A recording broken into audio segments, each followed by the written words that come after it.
शिक्षित बनो, संगठित रहो, संघर्ष करो। ये अमर नारा देने वाले और भारत को संविधान देने वाले महान नेता डॉक्टर भीमराव रामजी आम्बेडकर एक बहुजन राजनीतिक नेता और एक बौद्ध पुनरुत्थानवादी भी थे। उन्हें बाबा साहेब के नाम से भी जाना जाता है। उनका जन्म 14 अप्रैल 1891 को मध्य प्रदेश के एक छोटे से गांव में हुआ था। डॉक्टर भीमराव अंबेडकर के पिता का नाम रामजी मालोजी सकपाल और माता का भीमाबाई था। अपने माता पिता की 14वीं संतान के रूप में जन्मे डॉक्टर भीमराव अंबेडकर जन्मजात प्रतिभा संपन्न थे। भीमराव अंबेडकर का जन्म महार जाति में हुआ था, जिसे लोग अछूत और बेहद निचला वर्ग मानते थे। बचपन में भीमराव अंबेडकर के परिवार के साथ सामाजिक और आर्थिक रूप से गहरा भेदभाव किया जाता था। भीमराव अंबेडकर के बचपन का नाम रामजी सकपाल था। अंबेडकर के पूर्वज लंबे समय तक ब्रिटिश ईस्ट इंडिया कंपनी की सेना में कार्य करते थे और उनके पिता ब्रिटिश भारतीय सेना की मऊ छावनी में सेवा में थे। भीमराव के पिता हमेशा ही अपने बच्चों की शिक्षा पर जोर देते थे। 29 अगस्त 1947 को अंबेडकर को स्वतंत्र भारत के नए संविधान की रचना के लिए बनी संविधान मसौदा समिति के अध्यक्ष पद पर नियुक्त किया गया। 26 नवंबर 1949 को संविधान सभा ने संविधान को अपना लिया।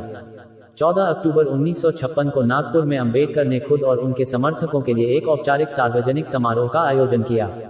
अंबेडकर ने एक बौद्ध भिक्षु से पारंपरिक तरीके से 3 रत्न ग्रहण और पंचशील को अपनाते हुए बौद्ध धर्म ग्रहण किया। 1948 से अंबेडकर मधुमेह से पीड़ित थे। जून से अक्टूबर 1954 तक वो बहुत बीमार रहे। इस दौरान वो नैदानिक अवसाद और कमजोर होती दृष्टि से ग्रस्त थे। 6 दिसंबर 1956 को अंबेडकर जी की मृत्यु हो गई। 1990 में मरणोपरांत डॉक्टर अंबेडकर को सम्मान देते हुए भारत रत्न से सम्मानित किया गया है, जो देश का सर्वोच्च नागरिक पुरस्कार है। उनके बहुआयामी प्रतिभा और विद्वता की झलक उनके विचारों में भी साफ झलकती है। आइए उनके अनमोल विचारों को पढ़ें। राजनीति में हिस्सा न लेने का सबसे बड़ा दंड यह है कि अयोग्य व्यक्ति आप पर शासन करने लगता है। एक विचार को प्रसार की उतनी ही आवश्यकता होती है जितना कि एक पौधे को पानी की आवश्यकता होती है, नहीं तो दोनों मुरझाएंगे और मर जाएंगे। बुद्धि का विकास मानव के अस्तित्व का अंतिम लक्ष्य होना चाहिए। छीने हुए अधिकार भीख में नहीं मिलते, अधिकार वसूल करना होता है। मैं बहुत मुश्किल से इस कारवां को इस स्थिति तक लाया हूँ। यदि मेरे लोग, मेरे सेनापति इस कारवां को आगे नहीं ले जा सकें, तो पीछे भी मत जाने देना। महात्मा आए और चले गए, परंतु अछूत ही बने हुए हैं। वर्गहीन समाज गढ़ने से पहले समाज को जातिविहीन करना होगा। पानी की बूंद जब सागर में मिलती है तो अपनी पहचान खो देती है। इसके विपरीत व्यक्ति समाज में रहता है पर अपनी पहचान नहीं खोता। इंसान का जीवन स्वतंत्र है। वो सिर्फ समाज के विकास के लिए पैदा नहीं हुआ, बल्कि स्वयं के विकास के लिए भी पैदा हुआ है। राजनीतिक अत्याचार सामाजिक अत्याचार की तुलना में कुछ भी नहीं है। समाज को बदनाम करने वाले सुधारक सरकार को नकारने वाले राजनेता की तुलना में अधिक अच्छे व्यक्ति हैं। मैं समझता हूं कि कोई संविधान चाहे जितना अच्छा हो, वह बुरा साबित हो सकता है यदि उसका अनुसरण करने वाले लोग बुरे हों। एक संविधान चाहे जितना बुरा हो, वह अच्छा साबित हो सकता है यदि उसका पालन करने वाले लोग अच्छे हों। राष्ट्रवाद तभी औचित्य ग्रहण कर सकता है जब लोगों के बीच जाति, नस्ल या रंग का अंतर भुलाकर उनमें सामाजिक भ्रातृत्व को सर्वोच्च स्थान दिया जाए। जो कौम अपना इतिहास नहीं जानती है, वह कौम कभी अपना इतिहास नहीं बना सकती है। महान प्रयासों को छोड़कर इस दुनिया में कुछ भी बहुमूल्य नहीं है।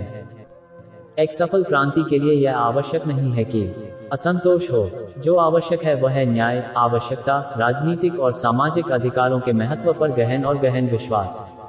यदि आप मन से स्वतंत्र हैं, तभी आप वास्तव में स्वतंत्र हैं। हमें जो स्वतंत्रता मिली है, उसके लिए हम क्या कर रहे हैं? यह स्वतंत्रता हमें अपनी सामाजिक व्यवस्था को सुधारने के लिए मिली है, जो असमानता, भेदभाव और अन्य चीजों से भरी हुई है, जो हमारे मौलिक अधिकारों के साथ संघर्ष करती है। अगर मुझे लगा कि मेरे द्वारा बनाए गए संविधान का दुरुपयोग किया जा रहा है, तो सबसे पहले मैं इसे जलाऊंगा। स्वतंत्रता का अर्थ साहस है, और साहस एक पार्टी में व्यक्तियों के संयोजन से पैदा होता है। आज भारतीय 2 अलग अलग विचारधाराओं द्वारा शासित हो रहे हैं। उनके राजनीतिक आदर्श जो संविधान के प्रस्तावना में इंगित हैं, वो स्वतंत्रता, समानता और भाईचारे को स्थापित करते हैं, और उनके धर्म में समाहित सामाजिक आदर्श इससे इनकार करते हैं। यदि हमें अपने पैरों पर खड़े होना है, अपने अधिकार के लिए लड़ना है, तो अपनी ताकत और बल को पहचानो, क्योंकि शक्ति और प्रतिष्ठा संघर्ष से ही मिलती है। मैं यह नहीं मानता और न कभी मानूंगा कि भगवान बुद्ध विष्णु के अवतार थे। मैं इसे पागलपन और झूठा प्रचार प्रसार मानता हूँ। हालांकि मैं एक हिंदू पैदा हुआ था, लेकिन मैं सत्य निष्ठा से आपको विश्वास दिलाता हूँ कि मैं हिंदू के रूप में मरूंगा नहीं। मंदिर जाने वाले लोगों की लंबी कतारें जिस दिन पुस्तकालय की ओर बढ़ेगी, उस दिन मेरे इस देश को महाशक्ति बनने से कोई रोक नहीं सकता है। इस पूरी दुनिया में गरीब वही है जो शिक्षित नहीं है। इसलिए आधी रोटी खा लेना, लेकिन अपने बच्चों को जरूर पढ़ाना। ज्ञानी लोग किताबों की पूजा करते हैं, जबकि अज्ञानी लोग पत्थरों की पूजा करते हैं। जिसे अपने दुखों से मुक्ति चाहिए, उसे लड़ना होगा, और जिससे लड़ना है उसे उससे पहले अच्छे से पढ़ना होगा, क्योंकि ज्ञान के बिना लड़ने गए तो आपकी हार निश्चित है। समाजवाद के बिना दलित मेहनती इंसानों की आर्थिक मुक्ति संभव नहीं। कुछ लोग सोचते हैं कि धर्म समाज के लिए आवश्यक नहीं है। मैं यह दृष्टिकोण नहीं रखता। मैं धर्म की नींव को समाज के जीवन और प्रथाओं के लिए आवश्यक मानता हूँ। शिक्षित बनो, संगठित रहो, संघर्ष करो। मैं एक समुदाय की प्रगति को उस प्रगति की डिग्री से मापता हूँ जो महिलाओं ने हासिल की है। यदि हम आधुनिक विकसित भारत चाहते हैं तो सभी धर्मों को एक होना पड़ेगा। समाज को श्रेणीविहीन और वर्णविहीन करना होगा, क्योंकि श्रेणी ने इंसान को दरिद्र और वर्ण ने इंसान को दलित बना दिया। जिनके पास कुछ भी नहीं है वे लोग दरिद्र माने गए, और जो लोग कुछ भी नहीं है वे दलित समझे जाते हैं।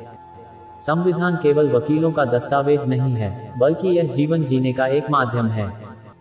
एक इतिहासकार सटीक, ईमानदार और निष्पक्ष होना चाहिए। जो झुक सकता है वो झुका भी सकता है। संवैधानिक स्वतंत्रता का कोई अर्थ नहीं है जब तक आप सामाजिक स्वतंत्रता प्राप्त नहीं कर लेते। अच्छा दिखने के लिए नहीं, बल्कि अच्छा बनने के लिए जियो। जीवन लंबा होने के बजाय महान होना चाहिए। कानून और व्यवस्था राजनीतिक शरीर की दवा है। जब राजनीतिक शरीर बीमार पड़े तो दवा जरूर दी जानी चाहिए। देश के विकास के लिए नौजवानों को आगे आना चाहिए। जो धर्म जन्म से एक को श्रेष्ठ और दूसरे को नीच बताए वह धर्म नहीं, गुलाम बनाए रखने का षड्यंत्र है। यदि हम एक संयुक्त एकीकृत आधुनिक भारत चाहते हैं तो सभी धर्मों के धर्मग्रंथों की संप्रभुता का अंत होना चाहिए। धर्म मनुष्य के लिए बना है, न कि मनुष्य धर्म के लिए। मैं राजनीतिक सुख भोगने नहीं, बल्कि नीचे दबे हुए अपने भाइयों को अधिकार दिलाने आया हूँ। हो सकता है कि समानता एक कल्पना हो, पर विकास के लिए यह जरूरी है।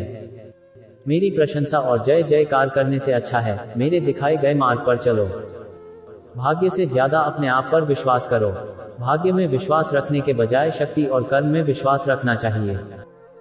आप स्वाद को बदल सकते हैं, परंतु जहर को अमृत में परिवर्तित नहीं किया जा सकता है। एक सुरक्षित सेना एक सुरक्षित सीमा से बेहतर है। धर्म पर आधारित मूल विचार व्यक्ति के आध्यात्मिक विकास के लिए एक वातावरण बनाना है। शिक्षा वो श्रेणी है जो इसका दूध पिएगा वो दहाड़ेगा। इतिहास गवाह है, जब नैतिकता और अर्थशास्त्र के बीच संघर्ष हुआ है वहां जीत हमेशा अर्थशास्त्र की होती है।